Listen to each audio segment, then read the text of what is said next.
On June 10, 1944, Field Marshal Erwin Rommel sat in his headquarters at the ancient castle of La Roche-Guyon along the Seine River and wrote a letter to his wife Lucy.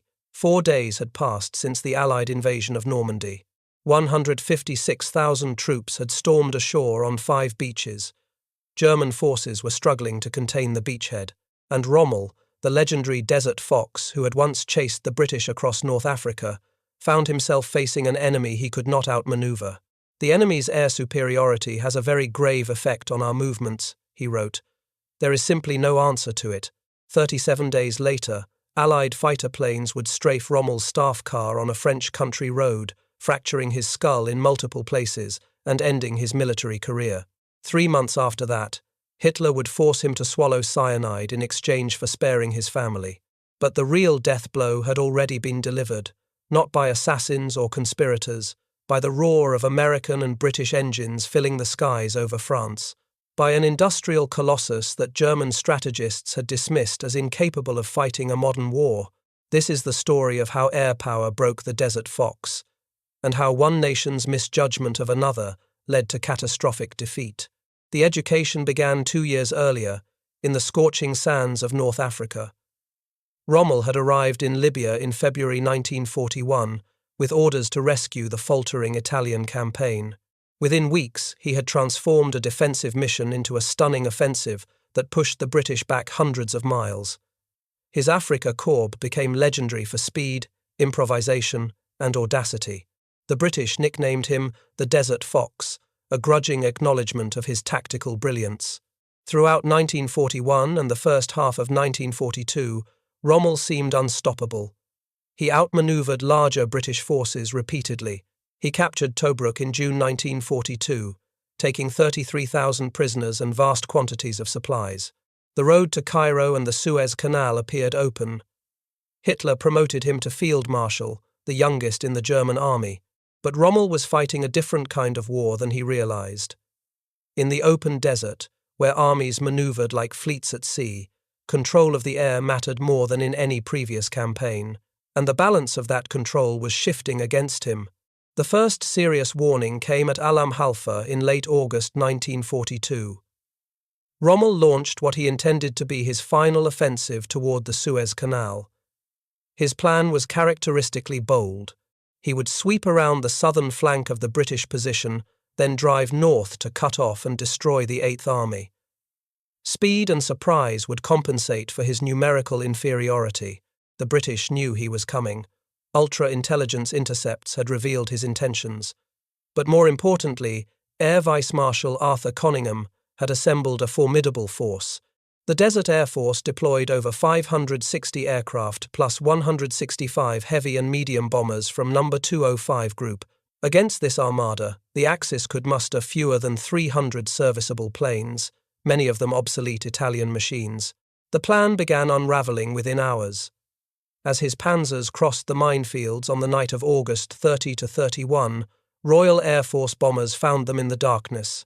Wellington bombers droned overhead, their crews guided by flares dropped by Pathfinder aircraft.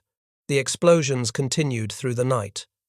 By dawn, 57 supply lorries had been destroyed before Rommel's tanks had even reached open ground. Worse was coming.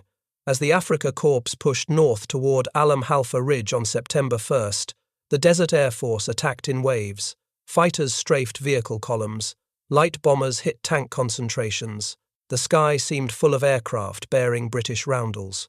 General Walter Neering, commanding the Afrika Korps, was wounded in an airstrike early in the offensive. General Georg von Bismarck, leading the 21st Panzer Division, was killed crossing the minefields.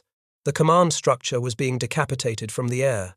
The relentless bombing pinned German forces in place, denying them the mobility that was their greatest advantage. When Rommel tried to advance, bombs fell. When he tried to resupply, bombs fell. When he tried to regroup, bombs fell. German war diaries captured the desperation. The continual heavy day and night bombing attacks, against which there was no defense, only added to the feeling of inferiority suffered by the troops of the Panzer Army. Morale was cracking under the incessant assault from above. Rommel called off the offensive on September 2nd. He had no choice. His fuel situation was desperate, and every attempt to move forward brought another cascade of bombs. The British had achieved what military theorists had long predicted but rarely demonstrated. They had paralysed a ground force through air power alone. In the aftermath, Rommel dictated his assessment for the official record. His words would echo through the remainder of the war. Anyone who has to fight, even with the most modern weapons, against an enemy in complete command of the air, fights like a savage against modern European troops, under the same handicaps and with the same chances of success. He was not exaggerating.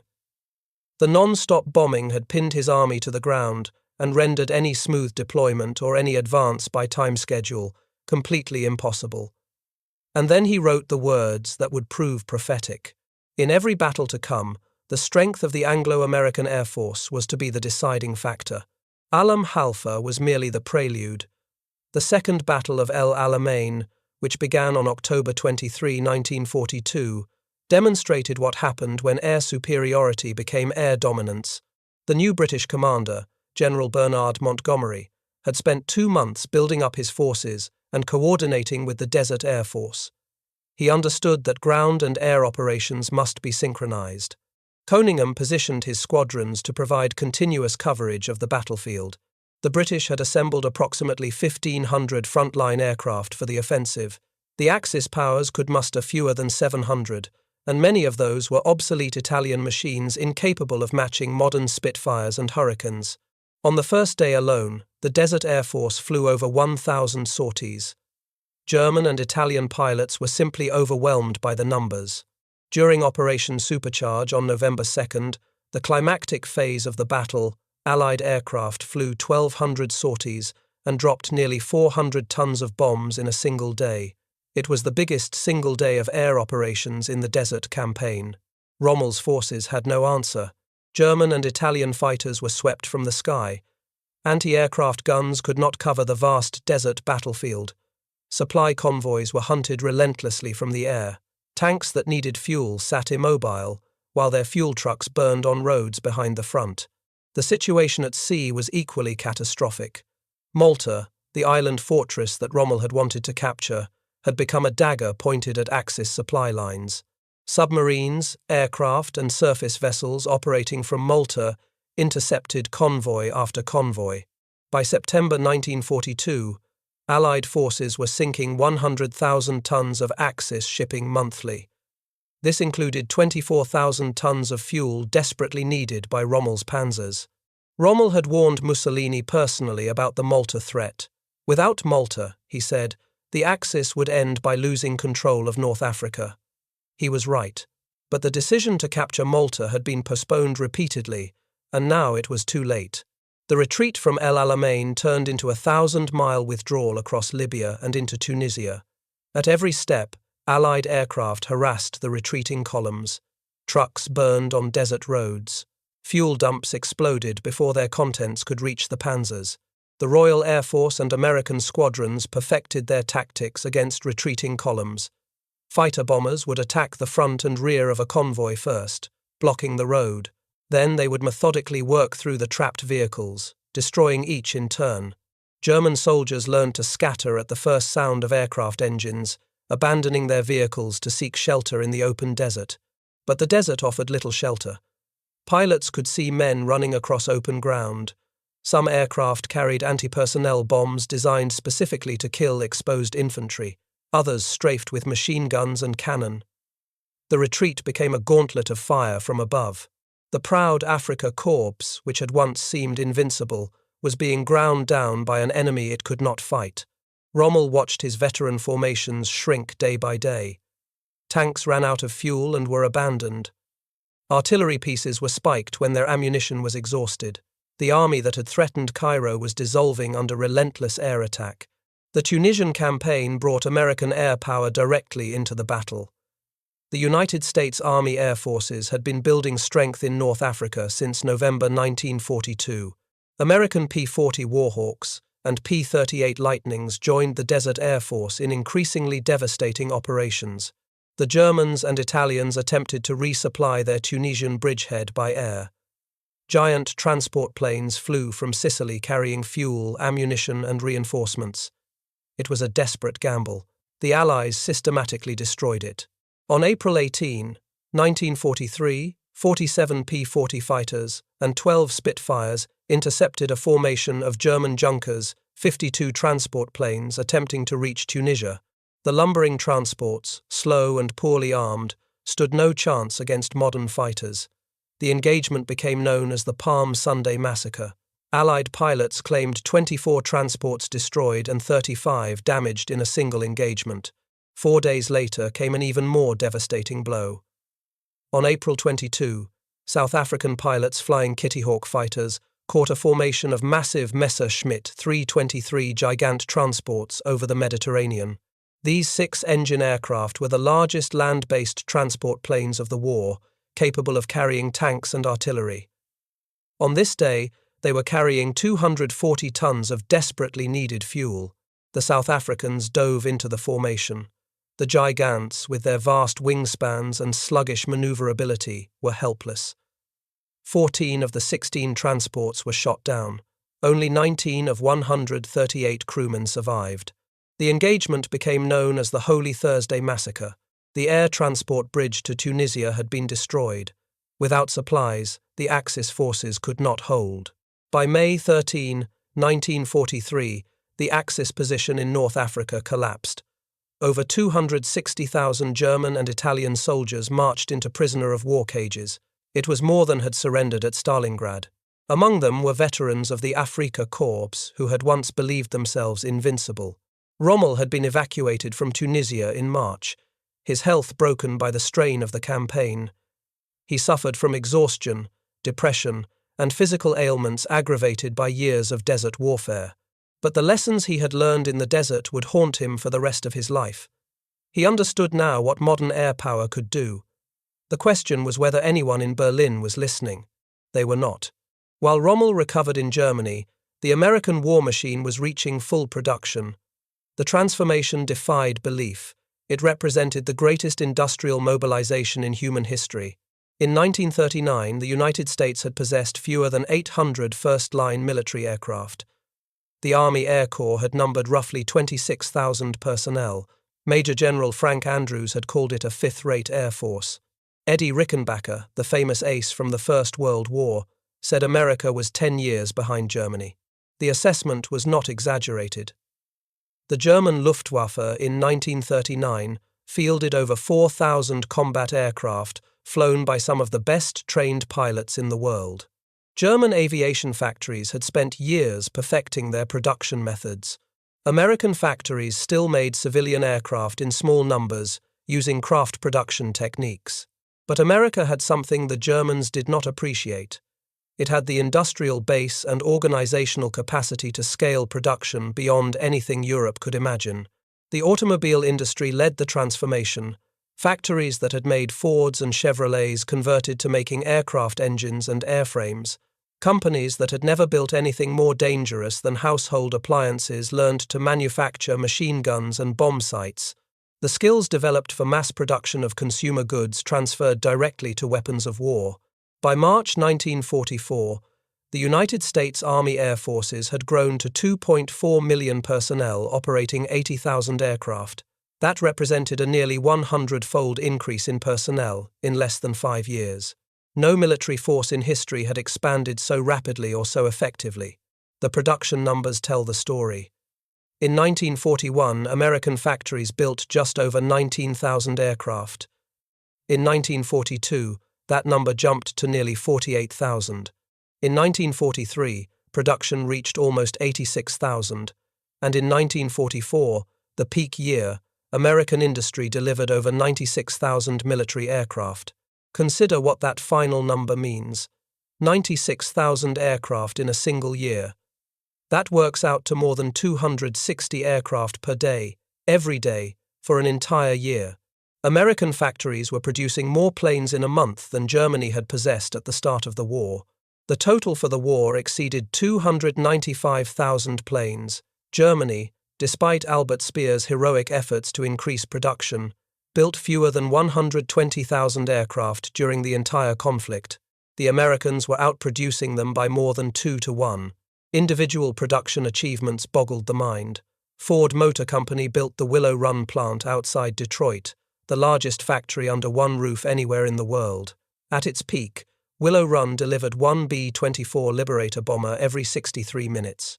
The Army Air Forces eventually asked Ford to slow down because they had no place to park all the aircraft. North American Aviation produced over 15,000 P-51 Mustang fighters. Consolidated built over 18,000 B-24 bombers. Boeing and Douglas and Lockheed turned out heavy bombers and transport planes by the thousands. Republic Aviation delivered over 15,000 P-47 Thunderbolt fighters, rugged aircraft that excelled at ground attack missions. The scale of production was unprecedented in human history. The workers who achieved these production miracles came from every segment of American society. Men who had been farmers in Oklahoma learned to rivet aircraft skins. Women who had never worked outside the home operated precision machinery that manufactured engine components. African Americans who had been denied industrial jobs in the segregated South migrated north to work in aircraft plants. The workforce transformation was as remarkable as the production numbers. Henry Kaiser applied automobile manufacturing techniques to shipbuilding, producing vessels faster than German submarines could sink them. His methods influenced aircraft production as well. The systematic approach, breaking complex manufacturing into simple repetitive tasks that could be mastered quickly, allowed American factories to train workers rapidly and achieve consistent quality at unprecedented volume. But numbers alone do not win air wars. Pilots must fly those aircraft, and pilots require training. Here the disparity between America and Germany became even more devastating. The United States Army Air Forces maintained rigorous training standards throughout the war. American pilots typically received between 260 and 350 hours of flight instruction before entering combat. Some received over 400 hours. The training programs processed hundreds of thousands of cadets through a systematic curriculum that produced competent aviators in volume. The training infrastructure was itself an industrial achievement. Airfields spread across the American South and Southwest, where good weather allowed year-round flying. Instructors flew multiple training sorties per day. Aircraft were available in abundance because the same factories that built combat planes also built trainers. By war's end, American training programs had graduated over 193,000 pilots. The Luftwaffe could not match this investment. In 1942, German fighter pilots still received approximately 200 hours of training, comparable to Allied standards. But fuel shortages and operational demands steadily eroded that number. By early 1944, German pilot training had been cut to 112 hours. After the Allied bombing campaign against synthetic fuel plants began in May 1944, training collapsed entirely. There was simply not enough fuel to train new pilots adequately. By the war's end, some German pilots were being sent into combat with as few as 25 hours in their aircraft type. They faced American pilots with 400 hours of training. The outcome was predictable. The quality gap manifested in the skies over Europe with devastating clarity. Experienced German pilots who had survived years of combat were killed at accelerating rates. Their replacements, rushed through abbreviated training programs, lacked the skills to survive against well-trained opponents. The Luftwaffe was bleeding to death. General Adolf Galland watched the decline with growing alarm. As general of fighters, he understood what the statistics meant. His pilots were dying faster than they could be replaced. The average skill level of Luftwaffe fighter pilots dropped month by month. Veterans who had accumulated hundreds of kills were being lost, and the green pilots who replaced them lasted only a few missions. The American training advantage compounded over time. A pilot who survived his first few missions gained experience that made him more likely to survive further missions. American pilots entered combat with enough skill to survive that initial learning period. German pilots increasingly did not. The gap widened with every month that passed. The aircraft that epitomized American air power was the P-51 Mustang. Originally designed for the British, the Mustang achieved its full potential when fitted with the British Rolls-Royce Merlin engine. The combination of American airframe design and British engine technology produced the finest propeller-driven fighter of the war. More importantly, the Mustang had range. With drop tanks, it could escort bombers all the way to Berlin and back. Before the Mustang arrived in numbers, American bomber formations suffered terrible losses over Germany. The raids on Schweinfurt demonstrated the cost. On August 17, 1943, American bombers struck the ball, bearing factories at Schweinfurt and Regensburg. 60 B-17 bombers were lost, and another 95 were so badly damaged they never flew again. The loss rate exceeded 16%. On October 14, a second Schweinfurt raid cost another 60 bombers, a loss rate exceeding 20%. Such losses were unsustainable. The 8th Air Force briefly suspended deep penetration raids into Germany. American strategists debated whether daylight precision bombing could continue. The Mustang changed everything. By February 1944, P-51s equipped with Merlin engines were escorting bombers deep into German territory. Loss rates dropped from over 9% to under 4%. And the escorts did more than protect the bombers. They hunted the Luftwaffe aggressively, destroying German fighters in the air and on the ground. The turning point came during Big Week in late February 1944. American bombers struck German aircraft factories while their fighter escorts sought combat with the Luftwaffe. The goal was not merely to destroy factories but to kill German pilots. Planes could be replaced. Experienced pilots could not. The attrition was catastrophic for Germany. In the first half of 1944, Luftwaffe home defense fighter units lost approximately 2,000 pilots killed, wounded, or missing.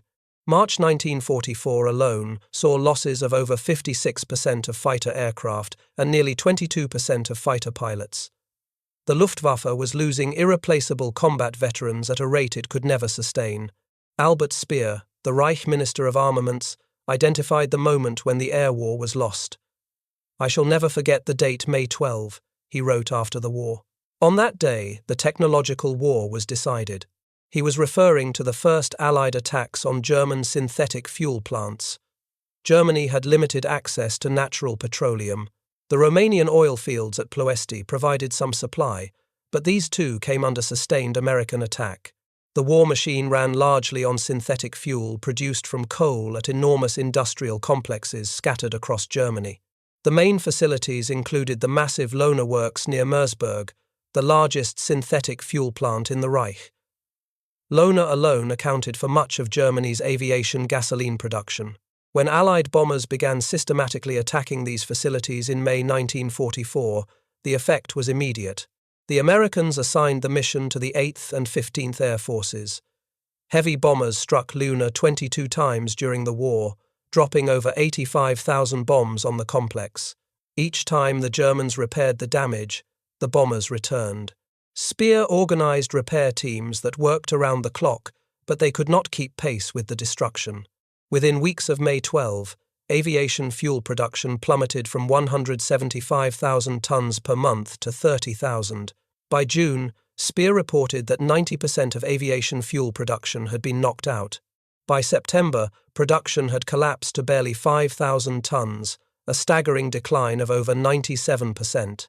The consequences rippled through every German military operation. Planes sat on airfields because there was no fuel to fly them. Pilots could not train because there was no fuel for training flights. Tanks could not maneuver because there was no fuel for operations. The Luftwaffe was being strangled. Rommel returned to active duty in late 1943 with orders to inspect the Atlantic Wall defences in France. What he found dismayed him. The vaunted Atlantic Wall was largely propaganda.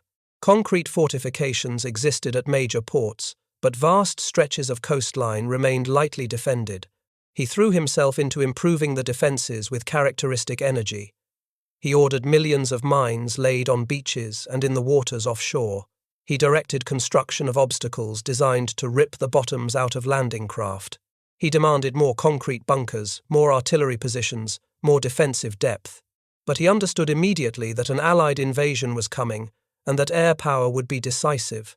His experiences in Africa had burned that lesson into his consciousness. No amount of fortification could compensate for enemy control of the skies.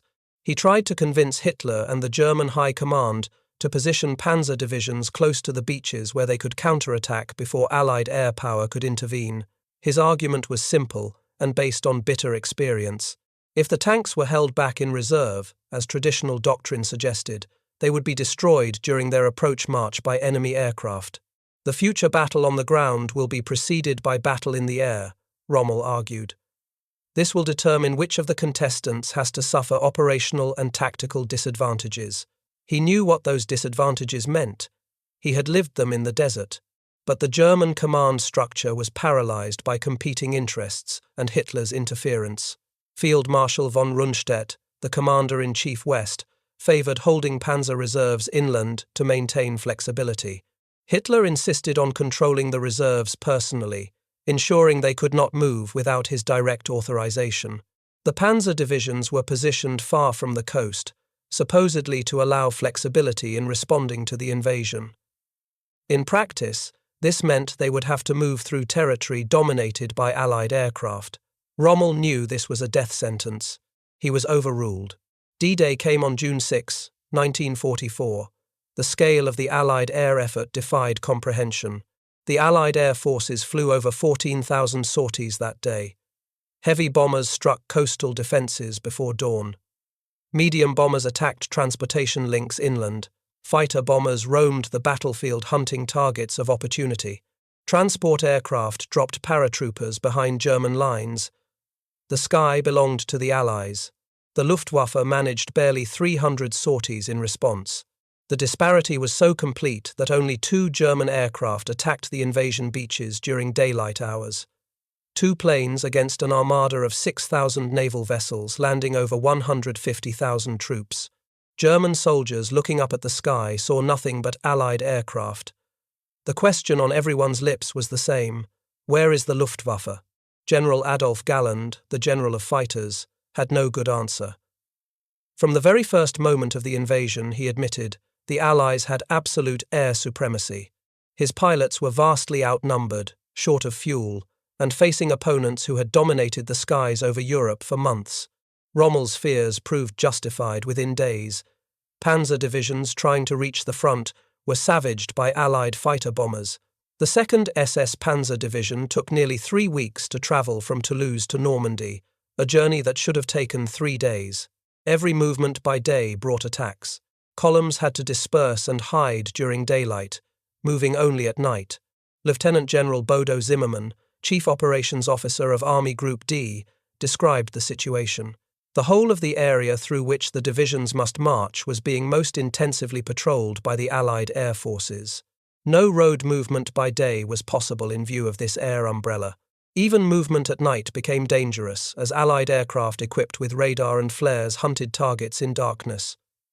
German reinforcements arrived piecemeal, exhausted and depleted. Units that reached the front were often missing much of their equipment, destroyed on the approach roads.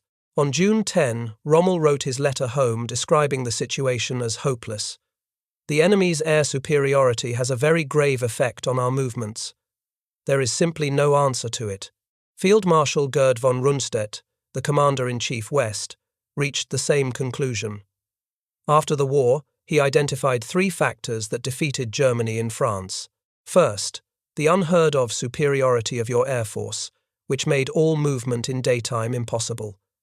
Second, the lack of motor fuel, so that the panzers and even the Luftwaffe were unable to move. Third, the systematic destruction of all railway communications, so that it was impossible to bring one single train across the Rhine. All 3 factors traced back to Allied air power. The full horror of what air supremacy meant became clear in late July. Operation Goodwood, launched on July 18, demonstrated the awesome destructive potential of concentrated bombing. Beginning at 5:25 in the morning, over 2,000 heavy and medium bombers dropped approximately 7,500 tons of bombs on German positions east of Caen. 1,056 Royal Air Force heavy bombers struck first, followed by nearly 500 American medium bombers, then another 500 American heavy bombers. Nearly half the tonnage fell in less than 45 minutes. The village of Cagny alone received 650 tons of bombs in 10 minutes. German defensive positions were obliterated. Tanks were flipped over by blast waves. Bunkers collapsed and buried their occupants alive. Communications were severed.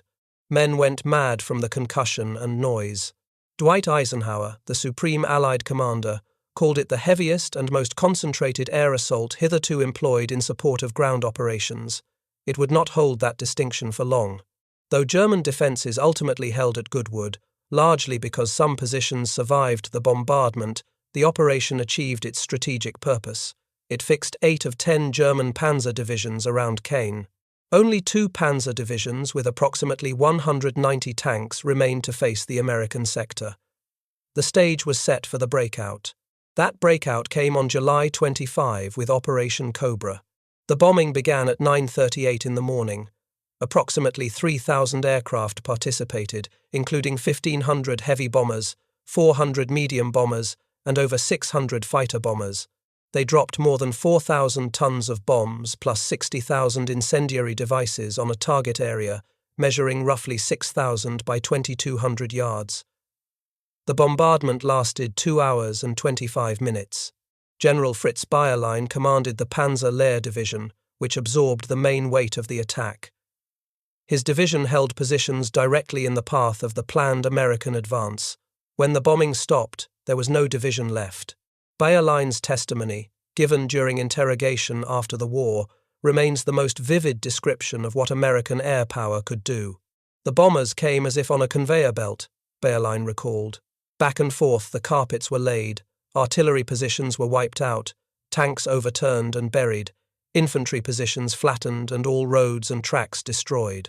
By midday the entire area resembled a moonscape, with bomb craters touching rim to rim. All signal communications had been cut, and no command was possible, he continued. The shock effect on the troops was indescribable. Several of my men went mad and rushed round in the open until they were cut down by splinters. Bayerlein estimated his division suffered approximately 1,000 casualties from the bombing alone, roughly 1/3 of his combat troops on the main defence line. When the bombardment lifted, only about a dozen tanks and tank destroyers remained operational from a division that had fielded over 200 armoured vehicles. He attributed 50% of his losses to bombing, 30% to artillery, and 20% to other weapons. For me, who during this war was in every theatre committed at the points of the main efforts, Bayerlein concluded, this was the worst I ever saw. Coming from a general who had served in Poland, France, North Africa, and Russia, the assessment carried weight. Operation Cobra shattered the German front. Within days, American armoured divisions were racing across France. The German 7th Army and 5th Panzer Army found themselves trapped in an ever-shrinking pocket around the town of Falaise. Hitler ordered counterattacks that had no hope of success. He refused permission to withdraw. German forces that should have retreated east were instead pushed west, deeper into the forming pocket. The Allied air forces circled above, waiting. What followed became one of the greatest killing grounds of the war. The Falaise Pocket closed between August 12 and 21, 1944. As German forces desperately tried to escape through a narrowing gap, Allied fighter bombers attacked in relentless waves. The Royal Air Force 2nd Tactical Air Force averaged 1,200 sorties per day. 26 squadrons of Typhoon fighter bombers delivered rockets and cannon fire into columns that had nowhere to hide. Wing Commander Desmond Scott described finding a mile-long German convoy trapped on a road. There was no escape, he wrote. Typhoons were already attacking in deadly swoops at the other end of the column, and within seconds the whole stretch of road was bursting and blazing under streams of rocket and cannon fire. Ammunition wagons exploded like multicolored volcanoes. The roads through the pocket became corridors of death. Vehicles backed up behind destroyed trucks. Tanks ran out of fuel and were abandoned. Horses pulling artillery pieces fell screaming under rocket attacks. Men who tried to flee on foot were strafed by fighters that seemed to be everywhere. The destruction was comprehensive. German losses in the Falaise Pocket included between 10,000 and 15,000 killed, 40,000 to 50,000 captured, and up to 500 tanks and armoured vehicles destroyed or abandoned, over 2,400 soft-skinned vehicles, and 250 artillery pieces were lost. Entire divisions ceased to exist. General Dwight Eisenhower toured the battlefield 48 hours after the pocket closed. What he saw disturbed even a man hardened by years of war. The battlefield at Falaise was unquestionably one of the greatest killing fields of any of the war areas, he wrote. It was literally possible to walk for hundreds of yards at a time, stepping on nothing but dead and decaying flesh. Rommel did not witness the Falaise catastrophe. On July 17, 1944, 5 weeks before the pocket closed, he was returning from visits to frontline units near Livarot in Normandy. That morning, Rommel had met with commanders of the 277th and 276th Infantry Divisions, then with General Sepp Dietrich of the 1st SS Panzer Corps. The meetings had been grim. German forces were barely holding. Reinforcements were being chewed up before reaching the front. Rommel knew the Normandy battle was lost. His Horch staff car was travelling on Route N179 near the village of Sainte-Foy de Montgomery when aircraft appeared. The village name, by bitter coincidence, echoed that of Rommel's British adversary Bernard Montgomery. The passengers in the car that afternoon included Rommel in the front passenger seat where he habitually rode, his driver Oberfeldwebel Karl Daniel at the wheel, his aide Hauptmann Helmuth Lang in the rear, Major Neuhaus, and Feldwebel Holk serving as aircraft spotter. Holk saw the fighters diving from behind around 6 in the evening. He shouted a warning. Daniel accelerated toward a side road 300 yards ahead, but the Spitfires were faster. Cannon shells tore into the car. A round struck Daniel's left shoulder, shattering bone and nearly severing his arm. He lost control. The vehicle swerved, struck a tree stump, and flipped into a ditch. Rommel, who had been holding the door handle, was thrown from the car and slid along the road surface for 20 feet. Historical debate continues over which pilots were responsible for the attack. Flight Lieutenant Charlie Fox of the Royal Canadian Air Force 412th Squadron claimed an attack on a staff car that matched the time and location. So did squadron leader Chris LaRue of the Royal Air Force 602nd Squadron, who was killed 6 weeks later. A detailed investigation conducted decades after the war slightly favoured Fox, but definitive attribution remains impossible. What is certain is the damage inflicted. Driver Karl Daniel died of his wounds that night. Major Neuhaus suffered a fractured pelvis from a cannon round that passed through the car. Rommel's injuries were devastating. He suffered multiple fractures of the skull base. Both temporal bones on the sides of his head were cracked. His left eye socket was broken. His left eye was damaged and his left eardrum was perforated, leaving him permanently deaf on that side. He lay unconscious in the road, blood pooling beneath his head. Rommel was initially thought to be dead. Only when his aide Helmuth Lang checked for a pulse was any sign of life detected. He was transported to a Luftwaffe hospital in Bernay, then later to convalesce at his family home in Herlingen near Ulm. He never returned to command. But the strafing attack on his car was only the proximate cause of his death. The ultimate cause was political. On July 20, 1944, 3 days after Rommel was wounded, a group of German officers attempted to assassinate Hitler with a bomb at his Wolfslair headquarters in East Prussia. Colonel Klaus von Stauffenberg placed a briefcase containing explosives under a conference table and departed. The bomb detonated. Hitler survived with minor injuries. The massive oak table had shielded him from the blast. The Gestapo launched a ruthless investigation. Conspirators were rounded up and tortured. Under interrogation, some named others. The circle of suspects widened. Rommel's name surfaced repeatedly. Colonel Caesar von Hofacker, who had met with Rommel before the assassination attempt, implicated the field marshal under torture. Karl Goerdeler, designated to lead a post-Hitler government, had listed Rommel as a potential Reich president. Other defendants mentioned conversations in which Rommel had expressed defeatism about the war. The evidence suggests Rommel knew of the conspiracy but did not actively participate. He had urged Hitler to seek a political settlement in the West, but had not agreed to support an assassination. That distinction meant nothing to Hitler, who saw betrayal everywhere. On October 14, 1944, 2 generals arrived at Rommel's home in Herlingen. Wilhelm Burgdorf, chief of army personnel, and Ernst Maisel came with an ultimatum. Around noon, a dark green car with Berlin registration plates stopped at the gate. 5 trucks filled with SS soldiers surrounded the house. Gestapo agents waited outside with orders to storm the building if Rommel resisted. Rommel's 15-year-old son Manfred, home on leave from his Luftwaffe anti-aircraft unit, watched as his father received the visitors in his study. The meeting lasted about an hour. Bergdorf presented three options. Rommel could defend himself before Hitler in Berlin, which meant certain execution and disgrace. He could face the People's Court, which meant a show trial followed by execution and persecution of his family. Or he could take poison, in which case he would receive a state funeral, his reputation would be protected, and his wife and son would be spared. Rommel chose poison. He emerged from the study and went to his wife Lucy's room. "I just had to tell your mother," he said to Manfred, "that in a quarter of an hour I will be dead." He explained the situation calmly. "The house is surrounded, and Hitler is charging me with high treason. In view of my services in Africa, I have been given the opportunity to die by poison." Manfred suggested they fight their way out. The house was surrounded, but perhaps they could break through. "There is no point," Rommel replied. "Better one to die than all of us to die in a gunfight." Wearing his Afrika Korps tunic, his favorite uniform from his days of glory in the desert, Rommel walked downstairs. At the door, he turned to his son. "Manfred, I think Speidel is also finished. Take care of Frau Speidel." He entered the back seat of an Opel car with Bergdorf and Maisel. The car drove to an isolated wooded area outside the village.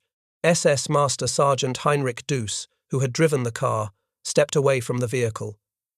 Bergdorf handed Rommel a cyanide capsule. A few minutes later, Duss returned. Rommel was slumped over in the back seat. His field marshal's baton had fallen from his hand. The official announcement blamed a cerebral embolism resulting from his July injuries. A state funeral was held at Ulm City Hall on October 18. Field Marshal von Rundstedt, unaware that Rommel had been murdered on Hitler's orders, delivered the eulogy prepared by the Nazi regime. Rommel's wife Lucy received the promised pension and was never prosecuted. She lived until 1971. His son Manfred survived the war, entered politics, and served as mayor of Stuttgart from 1974 to 1996. In a remarkable gesture of reconciliation, he developed friendships with George Patton, IV, and David Montgomery, the sons of his father's greatest adversaries. The war continued for 7 more months after Rommel's death, but the verdict he had delivered in the desert had already been confirmed. There was no answer to Allied air power. Field Marshal Hans Gunther von Kluge, who briefly commanded in France after Rommel was wounded, wrote to Hitler in despair. "In the face of the total enemy air superiority, we can adopt no tactics to compensate for the annihilating power of air except to retire from the battlefield." Field Marshal Walter Model, who replaced von Kluge after the latter's suicide, issued orders identifying the primary threat. "Enemy number 1 is the enemy air force," he wrote, "which because of its absolute superiority tries to destroy our spearheads of attack and our artillery through fighter-bomber attacks and bomb carpets, and to render movements in rear areas impossible." Even Hermann Göring, who had built the Luftwaffe and once boasted that no enemy bomber would reach German soil, was forced to acknowledge the reality. When American fighters appeared over Berlin, he reportedly admitted that the results would be tragic. The transformation of American air power from a fifth-rate force in 1939 to the dominant military aviation establishment in the world by 1944 represents one of history's most remarkable achievements. It was built by factory workers who had never seen an aircraft learning to build them by the thousands, by women entering the workforce in unprecedented numbers to take positions on assembly lines, by pilots trained in programs that processed hundreds of thousands of cadets, by an industrial base that produced more planes in 4 years than Germany made in 6. Rommel recognized the truth earlier than most German commanders. His experiences at Alam Halfa and El Alamein had taught him what it meant to fight without control of the air. In Normandy, he tried desperately to convince the High Command to prepare for what was coming. They did not listen. They did not believe that American production claims were anything but propaganda. They did not accept that their vaunted Luftwaffe could be swept from the skies. They were wrong, and that misjudgment cost them the war. Rommel's letter to his wife on June 10, 1944, contained a simple assessment that captured the essence of modern warfare. "The enemy's air superiority has a very grave effect on our movements.